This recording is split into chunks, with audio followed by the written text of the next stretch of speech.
yaitu al-ila. Ila ini ketika suami murka pada istrinya ditinggalkan. Gitu. Ia meninggalkan istrinya tidak boleh lebih dari sebulan. Itu namanya ila. Untuk mendidik istrinya. Nah, Rasulullah pernah mengila istrinya, ditinggalkan semua istrinya, beliau tinggal di masjid. Gitu. Nah, itu konsekuensi banyak istri. Mau masuk ke sini ditolak.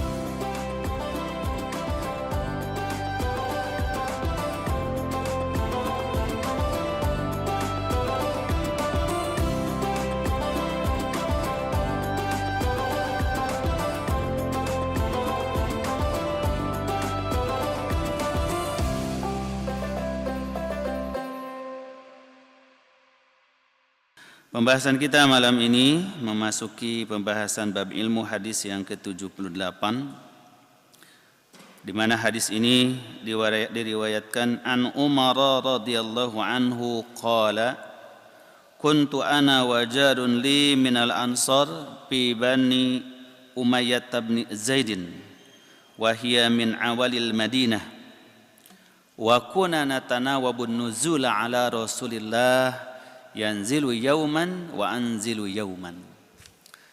Kata Umar bin Khattab, semoga Allah meridhoinya, beliau berkata bahwa aku dengan tetanggaku dari orang Ansor tinggal di perkampungan Bani Umayyah bin Zaid, yaitu perkampungan awalil Madinah, di pinggiran kota Madinah. Awali Madinah itu adalah perkampungan-perkampungan yang berada di sekeliling kota Madinah di masa Rasulullah SAW. Tentu zaman sekarang sudah tidak bisa lagi diidentifikasi karena sudah berubah menjadi perhotelan-perhotelan. Nah, jaraknya antara masjid Rasulullah Shallallahu Alaihi Wasallam dengan perkampungan-perkampungan itu yang terdekat itu adalah salah satu amyalin au arba'atin. Jadi yang terdekatnya 3 sampai 4 mil, kurang lebih 5 kilometer itu dari Masjid Nabawi. Wa ab'aduha samaniyatan, dan yang terjauhnya perkampungan-perkampungan itu adalah 8 km. Jadi menunjukkan bahwa tidak semua sahabat Rasulullah itu tinggal dekat ke Masjid Nabawi, sehingga tidak memungkinkan mereka untuk senantiasa setiap saat, setiap waktu berjamaah dengan Rasulullah. Nah, oleh karena itulah kata Umar bin Khattab, wa kunna natanawabun nuzula ala Rasulillah sallallahu alaihi wasallam yanzilu yauman wa anzilu yauman. Karena itu kami, karena jarak yang cukup jauh, bergantian dengan tetanggaku itu, kata Umar, untuk menghadiri masjidnya Rasulullah. Jadi karena cintanya ke masjid Rasulullah, cinta ke majelis Rasul, maka Umar bin Khattab itu sampai membuat agenda dengan tetangganya, bergantian. Ketika tetangganya memimpin sholat jamaah di kampungnya, ya Umar bin Khattab yang pergi ke masjid Rasulullah untuk mendengar pengajaran dari Rasulullah. Kalau Umar bin Khattab yang menunggu di kampungnya, maka beliau menugaskan tetangganya untuk datang ke sana. Fa idza nazaltu ji'tuhu bi khabari dzalikal yaum minal wahyi wa ghairihi. Maka kalau giliran aku yang datang ke Masjid Nabi, kata Umar bin Khattab, maka aku membawa berita tentang turunnya wahyu yang baru kepada Rasul. Atau kalau tidak ada berita wahyu yang baru, aku membawa berita yang lain tentang pengajaran Rasulullah. Karena Rasulullah SAW itu mengajari para sahabat tidak memilih waktu khusus atau tempat-tempat khusus. Kapan saja beliau ada kesempatan, beliau mengajar sahabatnya. Sehingga ada usul di sebahagian sahabat yang lain, ya Rasulullah, seandainya engkau memiliki waktu yang khusus buat kami. Nah, maka akhirnya Rasulullah menjadikan buat kaum ibu waktu yang khusus, buat kaum bapak waktu yang khusus.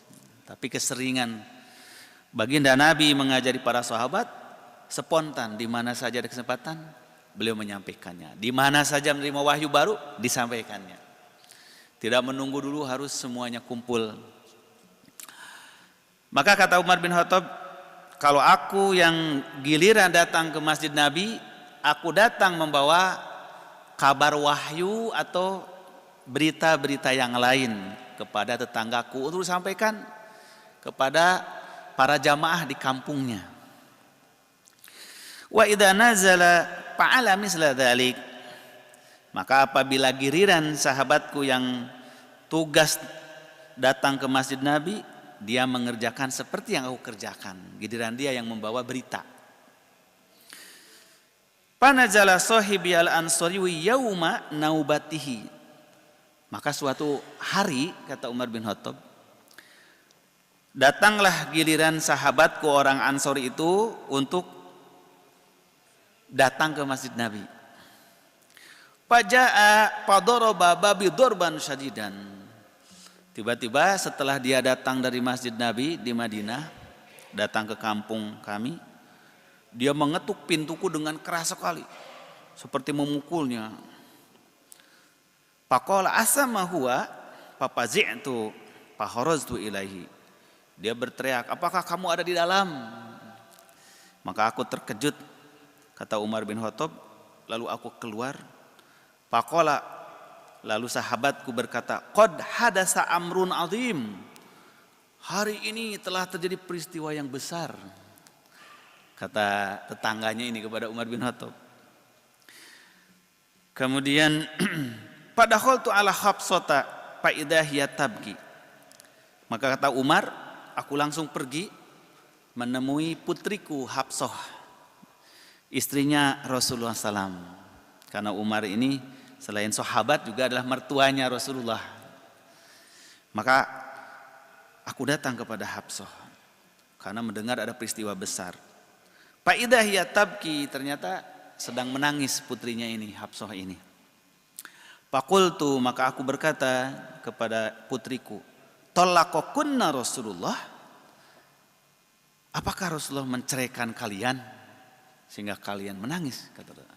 Kata Umar bin Khattab. Jadi berita yang besarnya ini ternyata menyangkut keluarga Rasulullah, tentang rumah tangga Rasulullah. Salah satunya tersiar berita bahwa Rasulullah menceraikan istri-istrinya karena beliau tidak suka atas beberapa sikap dari istrinya. Nah, itu dianggap peristiwa besar. Jadi bagi Rasulullah itu berita isu menceraikan istrinya itu berita besar. Padahal di masa itu orang menceraikan istri biasa saja. Bahkan nikah cerai bagi masyarakat Arab pra-Islam itu hal lumrah saja.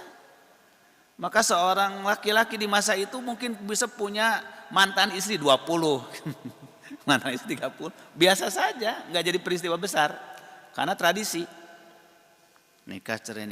Nah, ketika datang ajaran Islam, mulai ditertibkan oleh Islam hukum perkeluargaan itu, pernikahan. Cerai itu tidak mudah gitu. Dalam Islam itu 3 tahap bercerai itu, yaitu talak 1. Ketika ditalak 1 itu, selama masa iddah, istri itu masih setengah hak suaminya, maka ia harus tinggal di rumah suaminya, nggak boleh keluar dari rumah itu dalam Islam.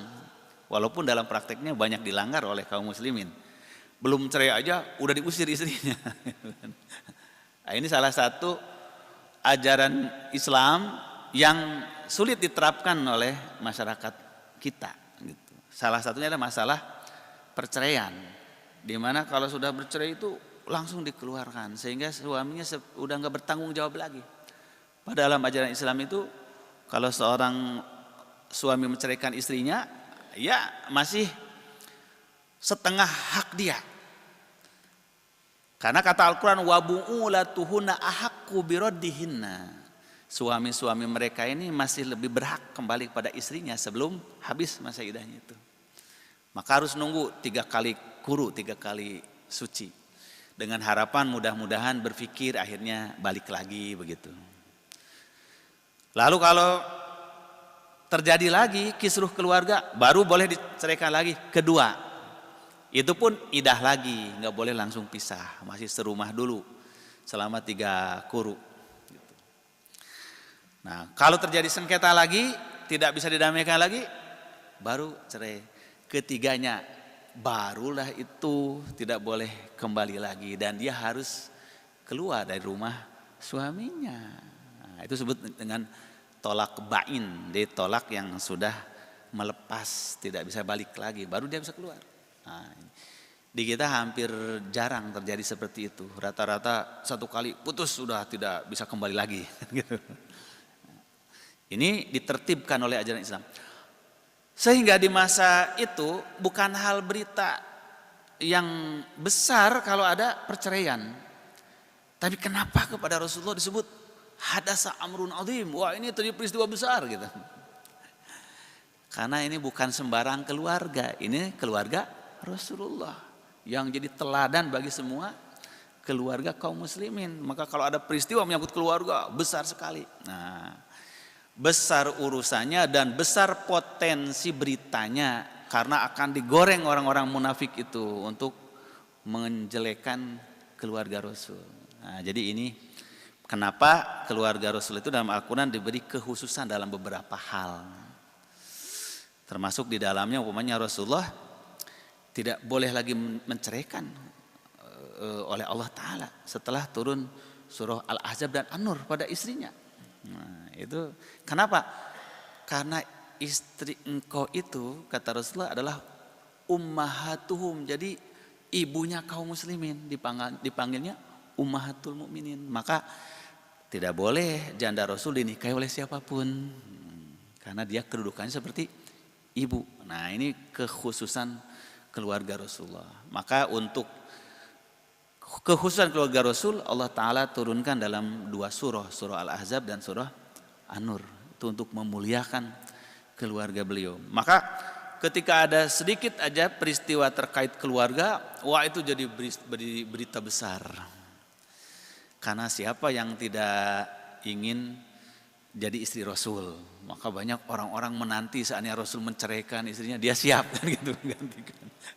Suatu kehormatan luar biasa kalau jadi istri Rasul. Bukan karena jabatannya, bukan kedudukan sebagai Rasulnya itu, kemuliaannya itu. Nah, ini kedudukan beliau. Maka ketika ada berita Rasulullah ada selisih dengan istrinya, diduga orang-orang bahwa Rasul menceraikannya, maka Umar bin Khattab kaget langsung menemui putrinya. Kata beliau,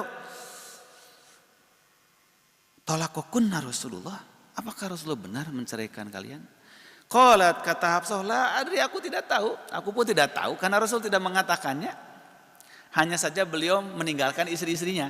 Nah, itu nanti kisahnya ada di pembahasan hadis ini terkait dengan kasus yaitu al-ila. Ila ini ketika suami murka pada istrinya ditinggalkan. Gitu. Ia meninggalkan istrinya tidak boleh lebih dari sebulan, itu namanya ila, untuk mendidik istrinya. Nah, Rasulullah pernah mengila istrinya, ditinggalkan semua istrinya, beliau tinggal di masjid. Gitu. Nah, itu konsekuensi banyak istri, mau masuk ke sini ditolak, ke sini ditolak, akhirnya tinggalnya di masjid. Kan, gitu. Tapi kalau baginda Rasulullah terjadi begitu, ingin jadikan uswah oleh Allah Subhanahu Wa Taala tentang pergaulan keluarga.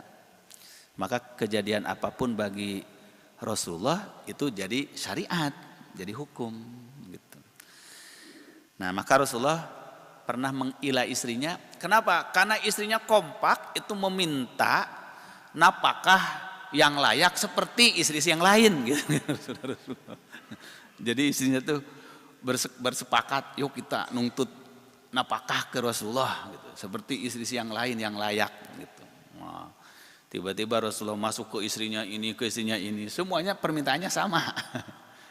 Akhirnya Rasulullah menduga, wah ini pasti mereka bersekongkol ini gitu, minta kenaikan napakah karena kenaikan pajak mungkin itu ya, kenaikan sembako. Jadi minta tambahan napakah.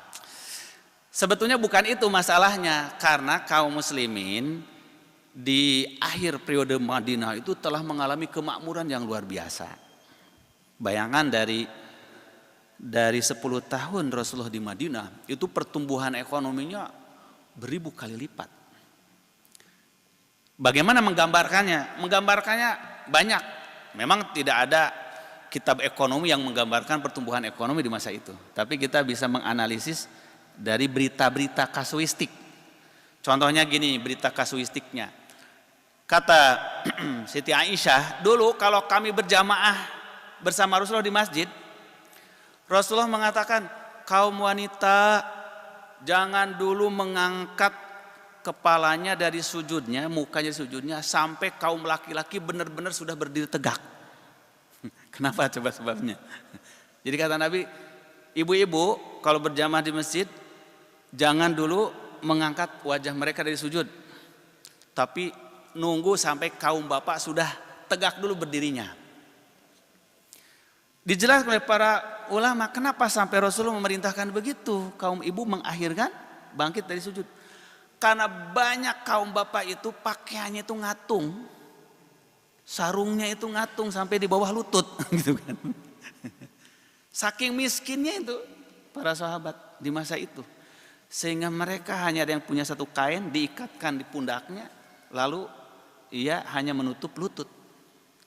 Itu saking sederhananya para sahabat di awal Nabi di Madinah. Sampai tahun ke-5 itu kaum muslimin masih dalam kondisi ekonomi yang parah. Makanya dalam hadis dikisahkan betapa Rasulullah pernah mengganjal perutnya dengan batu, diikatnya. Sampai para sahabat itu terpaksa menggali kulit-kulit onta, kulit-kulit lembu yang telah dibuang, dikubur, di pasir, diambil lagi, dicuci lagi, dimasak lagi, saya nggak ada makanan. Itu kemiskinan. Tapi begitu masuk tahun ke-6, ke-7, ke-8, sampai ke-10, kemakmuran luar biasa. Setelah kaum muslimin menguasai ekonomi, kemudian kaum muslimin bisa mengalahkan dominasi kaum Yahudi di Khaybar, sehingga Khaybar, kota yang makmur itu, takluk kepada kaum muslimin. Seluruh aset bangsa Yahudi itu yang dahulu mereka merampas dari kaum orang-orang Arab diambil lagi kaum muslimin. Maka giliran orang Yahudi jadi buruh-buruh kaum muslimin. Nah, itu tahun ke-7 itu, Masya Allah. Terjadi kemakmuran yang luar biasa. Nah, itulah yang diminta oleh istri Rasul. Kenapa istri yang lain dibagi banyak gitu dari hasil rampasan Khaybar itu? Mengambil alih kembali aset masyarakat Madinah yang dulu diambil oleh orang-orang Yahudi.